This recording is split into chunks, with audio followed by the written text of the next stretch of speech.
दोस्तों आज अडानी के सारे स्टॉक्स बहुत ज्यादा गिरे हुए थे। ऑलमोस्ट सारे के सारे स्टॉक्स अपने लोअर सर्किट के आसपास थे। अब जिसमें से अडानी एंटरप्राइजेस तो आज 9% से गिरा हुआ था। दोस्तों ये अडानी एंटरप्राइजेस वही स्टॉक है जो अभी रिसेंटली निफ्टी 50 में आया है। इनफैक्ट अक्टूबर सीरीज से ही निफ्टी 50 में आया है और इसने श्री सीमेंट्स को बाहर निकाल फेंका है निफ्टी 50 से और आज इसमें 9% की गिरावट थी। ओवरऑल ये 20% ऑलरेडी गिर चुका है। और अगर मैं बाकी के स्टॉक्स के बारे में बात करूं अडानी पैक की, तो आप देख सकते हैं बहुत ही बुरी हालत चल रही थी। Adani power lower circuit, Adani Wilmar lower circuit, Adani gas lower circuit के आसपास, Adani port 4.5%, Adani green 8%, Adani ENT 8.6%, Adani trans 5%। कोई ऐसा स्टॉक नहीं है जिसमें आज गिरावट नहीं थी, भारी गिरावट थी। तो दोस्तों अभी तक तो ऐसी कोई न्यूज बाहर नहीं आई है जिसकी वजह से सारे के सारे अडानी पैक में गिरावट आई है।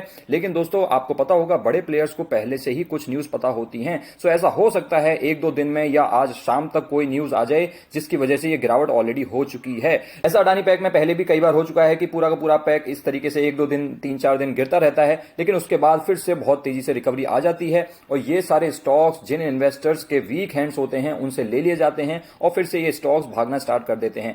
देखो दोस्तों अगर आपने अडानी पैक में इन्वेस्ट किया है तो ये रिस्क तो आपको लेना ही पड़ेगा। लेकिन अगर आप अडानी पैक में इन्वेस्ट हो ही गए हैं तो आपको थोड़ा सा अपने हैंड्स को स्ट्रांग बनाना पड़ेगा।